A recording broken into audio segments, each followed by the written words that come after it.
might get in trouble for this one.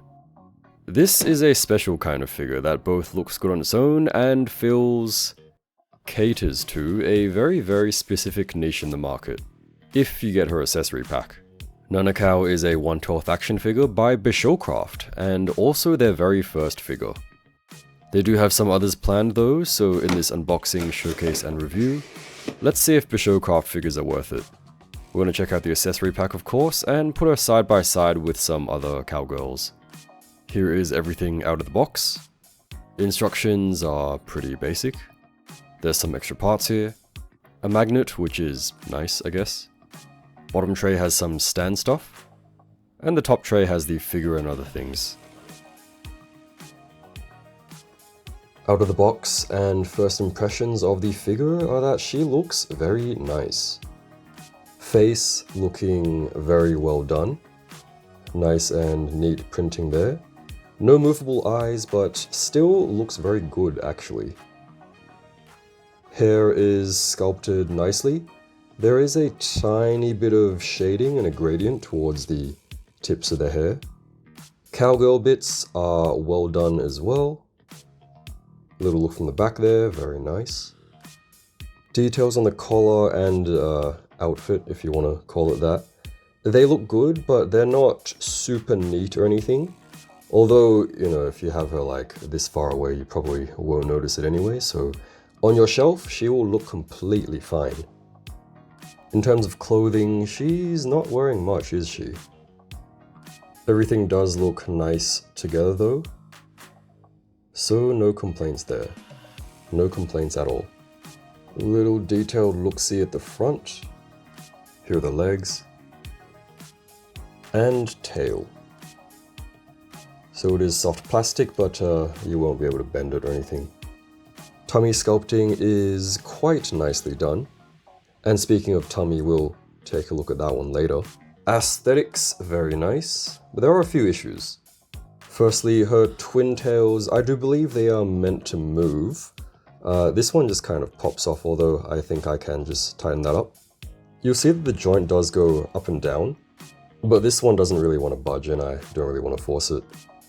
There is a tiny bit of, I don't know if that's like paint rub or the top coat rubbing off, but it's not too noticeable.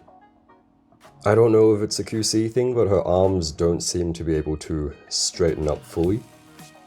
Not really a big issue, you can kind of hide it with posing. And her heels, out of the box, one of them was bent.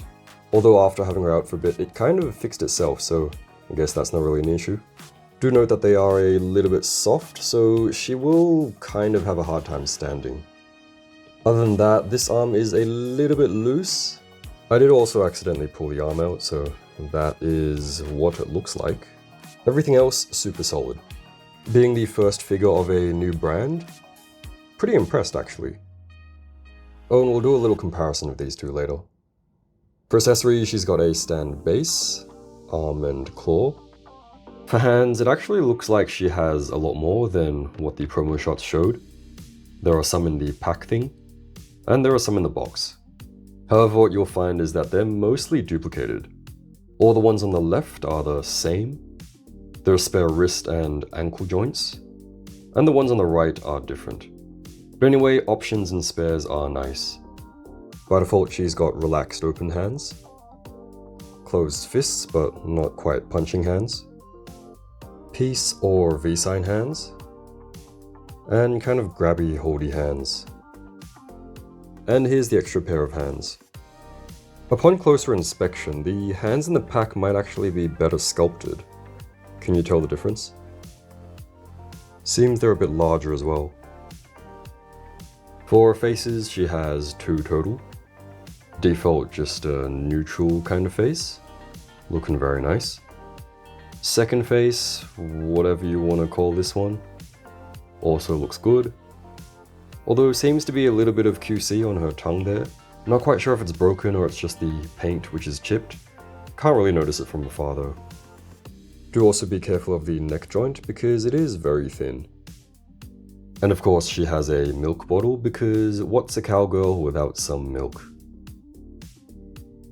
For articulation, head turns very well all the way around. It is separated at the top of the head and the bottom of the neck, so a little bit of extra movement there. Nods like that. Looks up. Quite a good bunch, actually. Tilts, also very good. That's quite a lot of tilt. On my copy, this does rotate a little bit. I think it's meant to move up and down, but doesn't do that. This one can move up and down, although a little bit loose, and of course you can rotate it. Arms raise up to the sides, very well. Of course can rotate all the way up. Butterfly joints, love to see those. So reaching forwards, that much. Very good forward reach. Backwards, yeah, pretty good. Bicep rotation. Double jointed elbows, bending all the way. Although, once again, not sure if it's my copy, doesn't straighten out all the way. Wrists, nice and sturdy, up and down, rotates. Torso, side to side bend. Very good bend, actually, considering such big assets. Rotation, a little bit squeaky, but gets the job done. Forward bend, that much. No gapping at the back. Backwards bend, a whole bunch, also no gapping, so that is very well done. Overall torso movement for such big assets, very, very nice. Floating diaper piece, tail rotates all the way around. Drop downs, kicks forwards, kicks backwards. So I believe those are dropped down already, so forwards and backwards kick. A little bit gappy, but that is to be expected. Side splits, like that. Very nice, pretty much 180. You can rotate it up, of course, if you want some extra range. Thigh rotation, nice and sturdy. Double knees, pretty good. And foot stuff.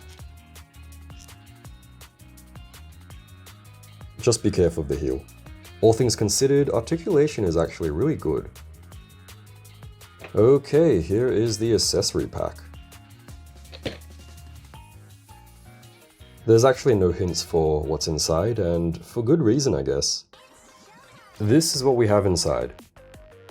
There are 2 pairs of bare feet, which I would say are nicely sculpted, but I'm also no expert.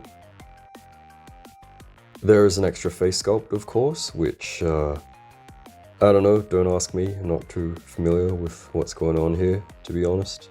I would say it is nicely done though. Here's the alternate ab or tummy section, which she's been eating a lot, right? Simply pull her apart carefully. Legs should just pop off, like that. Then just reattach. Can be a little bit difficult popping the legs back on, but just take your time with it.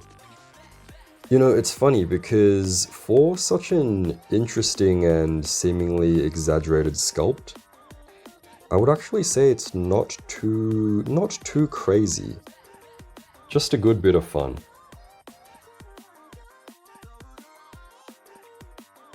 Personally, I do think the accessory pack is worth it, even if it's just for her to stand easier with the bare feet.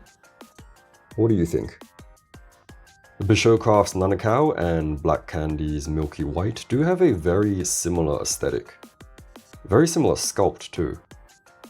Both are not perfect though, with a little bit of QC on each. I think Nana Cow is the slightly better figure, just in general as well as in terms of aesthetics.